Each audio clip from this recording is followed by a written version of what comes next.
If you're trying to save your way to wealth, you're playing a game the rich stopped playing decades ago. You do everything right. You cut back on coffee. You skip dinners out. You put a few $100s into your savings account every month and feel proud when that balance slowly creeps up. But then something happens. Your car breaks down. Your kid needs braces. Your company cuts hours. And just like that, the money you fought so hard to save disappears overnight. You're back to zero again. Meanwhile, people with real wealth don't seem to worry about any of this. They're not clipping coupons or stressing over their grocery bill. And it's not just because they have more money. It's because they follow a completely different playbook. Here's the thing most people don't realize.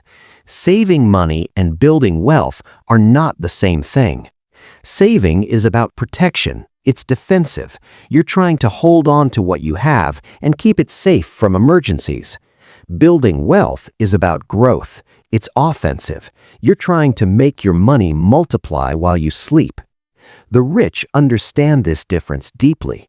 So while you're focused on saving 5% of your paycheck, they're focused on something else entirely. They're focused on cash flow. And this is where people lose the game without even knowing they're playing it. Cash flow means money coming in regularly without you having to trade your time for it. Let's say you make $60,000 a year at your job. That's earned income. You work, you get paid. You stop working, the money stops. Now let's say someone owns a duplex. They live in one half and rent out the other for $1,500 a month. That's $18,000 a year they didn't have to work for. That's cash flow. Or maybe someone owns a small online business that generates $3,000 a month in profit while they work their regular job. That's another $36,000 a year. That's cash flow. The rich don't just save their salary, they use their salary to build systems that generate more money. But here's what most people miss. Let's say you save $500 a month. That's $6,000 a year. In 10 years, you've got $60,000 in the bank. That sounds solid, but inflation is eating away at it. Your purchasing power is shrinking, and if one major emergency hits, hospital bills, home repair, legal issue, that $60,000 can vanish in months. Now compare that to someone who took that same $500 a month and put it towards something that generates income. Maybe they bought a small rental property with a partner. Maybe they started a side business. Maybe they invested in dividend-paying stocks or index funds that compound over time. 10 years later, they might not have $60,000 sitting in cash, but they have assets that are worth more than $60,000 and are paying them every single month. And this part really matters. The rich think in terms of assets and liabilities. An asset puts money in your pocket. A liability takes money out. Your savings account is technically an asset, but it's not working for you. It's just sitting there.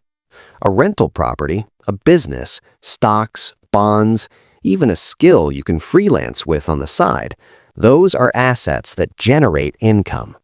Your car, your subscriptions, your credit card debt, those are liabilities. They drain you every month.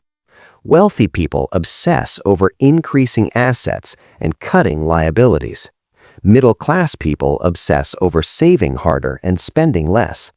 Both strategies require discipline, but only one leads to actual wealth. Almost nobody talks about this next part. The rich also save money very differently when it comes to taxes. If you're working a W-2 job, the government takes taxes out of your paycheck before you even see it.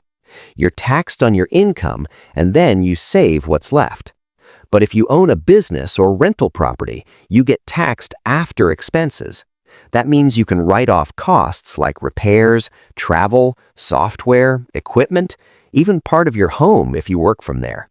So while you're saving $500 after taxes, someone with a side business might be saving that same $500 but keeping more of their overall income because they're paying less in taxes legally. It's not about cheating the system, it's about using the system the way it was designed. Let's bring this back to normal life. Say you're 32 years old. You make $70,000 a year. You've got $15,000 in savings. You're doing better than most people. But you feel stuck. You're not broke, but you're not moving forward either. Here's what a mindset shift looks like. Instead of just saving another $500 this month, you start asking a different question. How can I use some of this money to create more money? Maybe you take $5,000 and invest it in a low-cost index fund. Over 20 years, that $5,000 could grow to over $20,000, even with average market returns. Maybe you take $2,000 and start a small online service, freelance writing, video editing, bookkeeping, anything you're already decent at. If that brings in just $300 a month, that's $3,600 a year in extra cash flow. Maybe you buy a lawnmower and start mowing lawns on weekends. Sounds basic, but that could be an extra $1,000 a month in the summer. The point isn't to become a millionaire overnight. The point is to stop thinking like a saver and start thinking like a builder. This is where people either break through or stay stuck forever. If you keep playing the saving game, you'll always be one emergency away from broke. You'll work your entire life and retire with just enough to get by if you're lucky. But if you shift your focus to building cash flow, even small streams of it, you start to breathe easier. You're not just surviving, you're building a foundation. You're playing the same game the rich play. The rich don't save money the way you do because they learned something most people never figure out. Money sitting still is money dying slowly. Money in motion is money that grows. You don't need to be rich to start thinking this way. You just need to stop waiting for permission and start building. If this made sense, hit the like button and subscribe for more smart money facts and simple money habits.